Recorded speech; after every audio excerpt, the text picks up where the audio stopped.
শ্রমিকদের গাইতির আঘাতের ক্ষত আজও জ্বলজ্বল করছে মোটা শিবের শরীরে। বর্ধমানের মোটা শিব শুধু বর্ধমান বা পশ্চিম বাংলাতেই নয়, গোটা বিশ্বের কাছে আজও উজ্জ্বল হয়ে আছে বর্ধমানের মোটা শিব, যা বর্ধমানেশ্বর নামে পরিচিত। 1972 সালের 10ই আগস্ট বৃহস্পতিবার বর্ধমানের আলমগঞ্জ এলাকায় মাটি খননকালে একটি কালো পাথরে শ্রমিকদের গাইতির আঘাত লাগে। দীর্ঘবার পরিশ্রমিকদের গাইতির আঘাতে ক্ষত হয় বাবা বর্ধমানেশ্বরের শরীরের কিছুটা অংশ।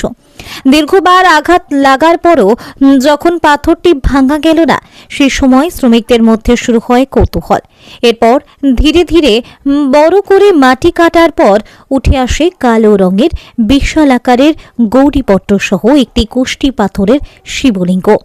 প্রায় 5 ফুট 9 ইঞ্চি উচ্চতা, 18 ফুট দৈর্ঘ্যের এই বিশাল শিবলিঙ্গটির ওজন 13 টনেরও বেশি। কোষ্ঠী পাথরের এই শিবলিঙ্গটি এক স্থান থেকে অন্য স্থানে নিয়ে যেতে ব্যবহার করা হয় ক্রেন। প্রথম ক্রেনটি অসফল হলে পরে আনা হয় আরও একটি বড় ক্রেন। দুটি ক্রেনের সাহায্য সম্ভব হয় বাবা ভোলেনাথের স্থান পরিবর্তন। আবার কেউ কেউ বলেন, বাবা বর্ধমানেশ্বরের স্থান পরিবর্তনে ব্যবহার করা হয় তিনটি হাতি। এই শিবলিঙ্গের প্রাচীনত্ব নিয়ে ইতিহাসবিদদের মনে কোনো দ্বিমত নেই, তবে ঠিক কত বছরের প্রাচীন তা নিয়ে প্রামাণ্য কোনো তথ্য না থাকলেও এই বিশাল শিবলিঙ্গটি প্রায় 1600 থেকে 1700 বছর আগের বলে মনে করেন অনেকেই। কেউ কেউ বলেন, সম্রাট কনিষ্ক নিজে এই কালো শিবলিঙ্গের নিয়মিত পুজো করতেন। পরবর্তী সময়ে বন্যায় তা দামোদরে ভেসে আসে। তবে এত ভারী শিবলিঙ্গের পক্ষে নদীতে ভেসে আসার সম্ভাবনা নিয়েও ইতিহাসবিদদের মধ্যে দ্বিমত রয়েছে। আবার কেউ কেউ মনে করেন, বর্ধমানের মহারাজও শিব ভক্ত ছিলেন, তার আমলেও হয়ে থাকতে পারে। বর্ধমানেশ্বরের পাশেই রয়েছে দুধ পুকুর। ভক্তরা এই পুকুরে স্নান করে বাবার মাথায় জল ঢালেন।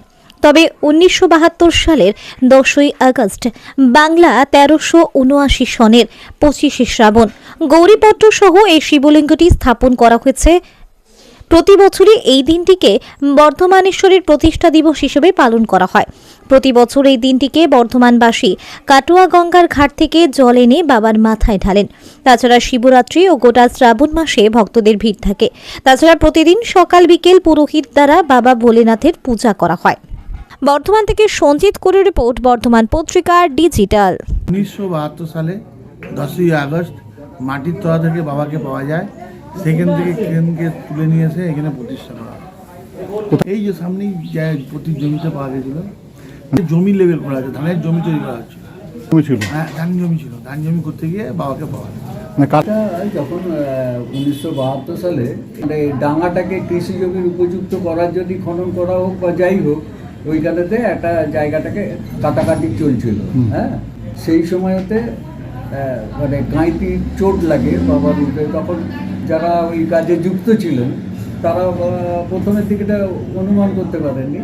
পরে যখন কৌতূহল বাড়ে মানুষের, সেটাকে খোঁড়াখুড়ি করা হয়, দিয়ে দেখা যায় একটি বৃহৎ শিবলিঙ্গ কোষ্ঠী পাথরের কাত হয়ে মাটির নিচে আছে। পরেতে তাকে একটা ক্রেনে করে তুলে, এখন যেখানে দেখছেন ওটা রাখা আছে, একটা ক্রেনে করে তুলে, হ্যাঁ, তখন যেটা দেখা গেছিলো যে বাবার ওজন 13 টনেরও বেশি। ঠিক আছে, পরবর্তী ক্ষেত্রে ছোটো ক্রেনে হয়নি, আবার ওইটা ছিঁড়ে যায়, পরে অন্য একটা ক্রেন এনে ওইটাকে তুলে এখন যেখানে আছে, এটা একটা অস্থায়ী জায়গায় আছে। কিন্তু উচ্চতা প্রায় 5 ফুট 9 ইঞ্চি, বুঝলেন তো, উচ্চতা হচ্ছে 5 ফুট 9 ইঞ্চি। আর গৌরীপট্ট সহ যে আপনার পরিধি, সেটা হচ্ছে 18 ফুট। এবং ওজন তখন বাংলা মনে যে বললাম 13 টন, বিতর্ক আছে, কেউ 15 টন বলে, মানে বাংলা হিসাবে 350 মন আর কি।